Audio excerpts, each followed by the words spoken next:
Kaya ako, bisag GMD nusag ko, kurog gihapon ko. Part kinasag siya.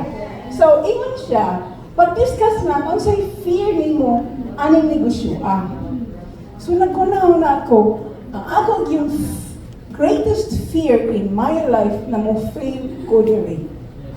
That's why it took me 20 years to become a GMD. So akong i-share yung story kay Lara naman ko nun, kamura nito yan. Kamura may nagkaibawa sa binoto. Among mura ka na exclusive ba? Okay, my life was an open book. For not for everybody. So nagsugod ko sa lifestyles in the year 2002. Pero nagkailan ko, right, intra 2000. Muna si Aileen, may akong secretary sa akong trading company before. Pero it took me a while makatanong event. Kaya ako mismo, di ko ganahan na maligyan juice. Kasi ganahan mo bit-bit of juice diya. Labi na mga gwapa. Pagbibitan juice, di ba, mauwaw. Sa unang panahon. Pero karon, maulaw mo kung kamo mismo, dili mo inom o mo appeal ani na opportunity. Kaya proven gini siya. Kani ang nagpa-retire na ko sa Amerika. Wa man di ko nag-work sa Amerika. So, maipog mo sa akong life, pero ako ning gitrabahuan. So, nagtuo siguro mo sa akong itsura, dato kay ko now. So, akong fear sa akong pag-fail, because di ko ganahan na i-disappoint na ko akong father. So, I got married at the age of 19. Kayo ko nailad. Hala akong life. Nailad ko sa iyo. So, because ang akong father, di ko gana-disappoint siya, kaysa tanan anak ako rin lahi. Kinsa ma-discarding niya gani? Kanang arisgada ba? Kinsa man? Sus, hindi gani mo kanan. Di na ko wonder, nung nakamo sa ECC. So, ang anak ko pagka-brought up, sa unong na mo managsuon, ako rin arisgada. Bagag noon ba? Wala, ignon ko sa kong father na, sa tanan akong anak, ikaw rin naglahi. Ambisyosa kang dako, yan itubada man ko. Ignon lang ko niya, may pamang attorney ka. Ingan akong father. So, when I got married at the age of 19, ang akong father disappointed. So, ako siyang i-prove na even na naminya ko sa iyo, i-prove na ko sa iyo na mas successful ko sa akong life. So, never, bisag piso, wag ko na nga sa akong father. So, at the age of 20, isang pa og 3 months before graduation, nangita kong trabaho. Gibaktas ko ng B. Rodriguez ug Mabolo, mangita lang trabaho. Kaya I have already a son. Di ko ganahan ang akong anak makakita na po ini kay I got married to a very poor person. Maayo siya na tao pero wala siya ambisyon, no? So karon, akong gihimo, hindi gusto publiko, uning kamot jud ko. Until nakaput-apok ako ang business and I thought the best na gina kong business kay importer man ko, export. Nillig akong business, I earn millions. Si Aileen makatestify ang project sa una. Pero, while gina ko ang business, naging stressful siya. So, dito naka-acquire ko dagang sakit. And I don't realize kay kung bata pagod ka, di mo ka mag-mind na kay sakit, no? Ayaw mo na kwarta-kwarta, di ba? So, yung anak ko muna na kwarta niyo ba? Nauna niyo ko kwarta sa una. Until one day, muna siya wake-up call. One day na wala ko kabangon. I can hardly get out. Kay, makuan lang ko siya, matumba lang ko ba? But I have a lot of money. So, dito ko nakaingon na, bahala ko ako'y kwarta, wak lang ko'y sakit. See? So, everything happens for a reason. Ang Ginoo na patilaw today ka. So I'm so glad and grateful na si R.D. Loriben, iyan gidiscuss sa inyo ganina ang topic about prayer, right? Kay gwapo kaayo ang ECC Monggol, kung ang intra is holistic, the opportunity is also holistic. Kay we are nothing without God. Pinood din na siya. Bisag unsa pa ka maayo nimo. Bisag gwapo pa kay mastorya, successful ka. But kung walay Ginoo, wala gid, you are nothing. So, walang daghan kay reasons ang tao nag-suicide. sa stage daghan kayo because wala sila relationship sa Ginoo. So, we are so blessed na naatanin ang opportunity kay kani siya holistic ang approach. So, mauna ang gwapo sa lifestyle, gwapo kid, and you are so blessed and so lucky that among sa panahon tao, nganong kamura mong ginaan ni karon. Kaya nga naman, God has a purpose. Ako bitaw, ang aking struggle din katong mention ni GM Cora, no? Ingon siya na, ato siya gulo. Ako hapit na ko ng kidnap. Hapit ako ipangasawang Muslim. Di pa ako itiro. And that was 4 years before I was promoted to IMD. So, dinhi, sa late part sa akong topic, ako i-discuss sa inyo kung saan yun pagsugod o trabaho ninyo dali. So now, ang akong topic is fear of failure. Kinsa may way kahadlok din hindi mo, Superman na gid siguro mo kung may kahadlok sa kinabuhi, no? So, sa akong slides, mo niya akong gisulat, ang fear ko no dunay duha ka phases, duha ka meaning, no? So fear has two meanings. Forget everything and run, or face everything and rise. Kwapo kayo, no? So ako nang i-relate sa akong life.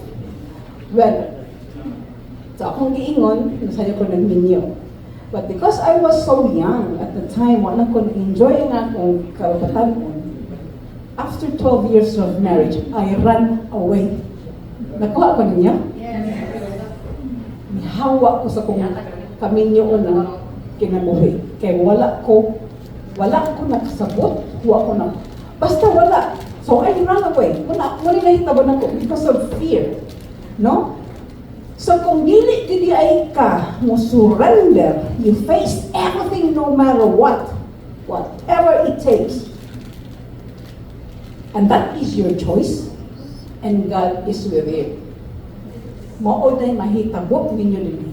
So mo na'y meaning sa fear. Now, karon, kung magpadala ka sa imong kahadlok, don't let fear or failure of obstacles stop you, especially ang inyong mga pares. Mo dyan na yung number one dream stealer din. Dikin sa may way bana, abay, pasalamat mo. Kawa mo yung pares. Kinsa may mga bana or asawa. Kinsa may bana or asawa na wala nagkinontrabida din. Taas. Oh, lucky kayo sila. Wala nagkinontrabida o nagkinontrabido. Nag-support sa inyong kinsa man. See? Sila upat. No? But, tanan yun halos pagsugod ninyo din ang inyong biggest challenge or dream stealer, ang inyong partner. Yes, sila. So, ibang mo na ako yan. So, ayaw mo o kahunong o ka-stop kaya ang inyong bana o inyong partner dili gusto ani na opportunity. So, akong bana sa unang panahon, dili ito siya materialistic. No? So, ako ang nag-breadwinner gid. Ako gid ang nagwadwad. Ako gid kay di ko gusto akong mga anak ini ka Friday mga yung kwarta niya. Ako ikahatag o mga yung Jollibee at that time ako ito pagsugod sa Jollibee niya. Ako di na ako madala. So, I work so hard in my life na di ko gusto mapubliko. Kaya di na ako gusto ipakita sa akong father na failure ko. Taasan kong pride. That's why, ang mga obstacles, tanan na ako ng gasugatan. Wala na ako nag-i-embrace. Gihimo na ako ng challenges. Ako na siyang i-accept. Kung maon ni siya yung reason na mahimo kong milyonarya, I will take everything. Basta kaya lang ako. Mutong pagkakita kong trabaho, ako ginananggihan ko, bisag kung sa trabaho na, di lang dancer. Mo, siya kong ipangayo. Tagay kong trabaho na, di lang dancer. O tinuod. Kaya malo mo sa story, nadawat ko. Dito dancer. Pero nagkaato ko si Caesar's Palace, abi na akong mas mahista akong gidancer plan. When I first na akong job. So sa akong first job, I was trained to become a sales representative. Within 10 years, I was one of the top salesmen sa Philippines. Kaya nga naman, dito na ko gipon sa kong father na, I can make it. So I built my house, way utang, ever since. So naitabo, giplano na ako akong kinabuhi. Kaya di ko gusto at the age of 30, sige mo kong trabaho. So karon, mao na siya, nag-embrace ginako ako mga kahagot, tanan, bugal-bugal, paak sa iro, hapit na ko nag-kidnap, kanang series na bus paingon sa Mindanao, gipara na siya og way sapatos gown. Ing ana akong life. Hapit na ko nabumbahan sa simbahan sa Basilan Island. Ing ana, pero I embrace everything kay ano man, no matter what it takes, I wanna be a GMD. No? Ana yun. So karon, kung saan man pagkahibaw na duna kay fear, kay human nature ang fear ba? Wa magiingon sa Wonder Woman o Superman dili no? So doon may characteristics of fear. Kung doon na mo ani, buta sa butaw gid mo, di mo robot, na? So unsa man anxiety, kabantay mo ani na atay upcoming event jadi ka katuog? Yes. Ano na anxiety na siya? O tanaw siya katuog. Kaya nag-uno na siya sa scrapbook. Narabay price ang scrapbook karon. Yes. Oh. So mo ng anxiety, the feeling of worry and nervousness or fear. So ang uban, dili ka balo mo manage ani anxiety. Muna mag-nervous breakdown. And you know what? One good thing sa atong business, sa atong opportunity, kay you will be trained to be emotionally strong. Kay ang imot-imot din hindi pwede. Mamutos gid mo kay kapoy ni negosyo no? So kinahanglan kabalo mo fight back. Muna giingon na bisan kung sa may tabo kana embrace na gid na. So feeling of muna characteristic ha kung doon na mo ana. Ikaduha, avoidance. Muna nahitabo nako. Staying away from or preventing oneself from engaging with a particular situations, object, or person. Mo nang uban mangundang. Kaya nga naman, di sila ganahan ng si istipi, oy! Kana ganahan ng istipi? Yes! Oo, nga NBI, nagiday mo. Nangabuan ko si Intra. Kaya bisag ako, GM din ako, mangita dyan istipihanan. O tanawan, ganggulay ko na siya. So kung imo na siyang i-avoid, mo na siya, it's part of, like, fearful ka. And then, kani, feeling of loss of control, inability to influence or manage a situation or outcome. Kanang uban magdepresyon. Kaya di naman sila kabiloon sa pag-manage. That's why, dinhi, itudluan mo, i-fight ng mga toxic na mga tao. Stay away from negative people. Kaya maunay mo, biran ninyo pababa. Maunang ma-out of control mo, mabuang mo, kaya dito mo sing paminaw sa tao, nagsigsuso ninyo. Don't you know, it's a fact that misery loves company. No? Ganahan kita na ang tao maglisod. Mo na siguro Filipino na mentality, crowd mentality. No? Ganahan ta ang tao magkalisod, mabuang siya, nagkalisod siya. Imbis na bangan, sulsulan na hinoon, libakaon, marites na hinoon na hitabo.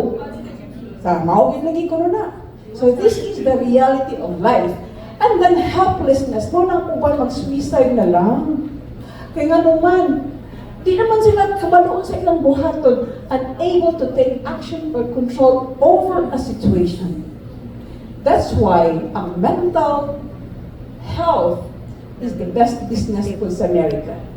Okay, daghan Amerikanong nabubuang. So kung sa Pilipinas, kita mo buang nagsuri-suri, dito di mo kailangan sa buang.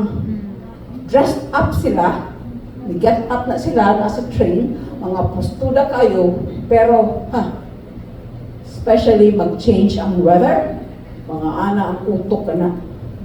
Mga na kung magdag-o, you feel depressed. Kapantay mo, di mo ganahan maglakaw kung ulan, mag-uol mo tanawang kay gloomy weather. No? Pati ka maapektuhan ka, pero ayaw mo padala na. Muna itawag ko, kanang dili na mo ganahan mo lakaw kay agoy di ko pura magdabong karon. Kasi ganahan og mulakaw og kaulan. Wa dyan siguro no. Adi di mo ma-gym, di kaya mo shine man eh. Dapat rin mo shine. Bahalag magbaha. Bahala magbaha. Basta ka wag yung makapugong ninyo. Sus, ambot lang siguro kung na-imagine ninyo kung ato ko Cotabato sa una. Ignon dyan ko nila. Ayaw dyan ato Cotabato tel. Kaya di na dyan kakagawas. Nga naman, kung doon ako nang ko'y Muslim, doon ako ni Muslim dito, magustuhan ka, di na ko nang kapagawason. Ingahan din ako nakabuhian. And you know what? Nagpurong na lang ko, now may nakita. Ingahan akong buhaton, kay panay mo na, dili dyan ka maka-refuse kung na ay mission. So hitabo, katang fast craft sa una, uso man kayo na, sus, kaysa akong pagpurong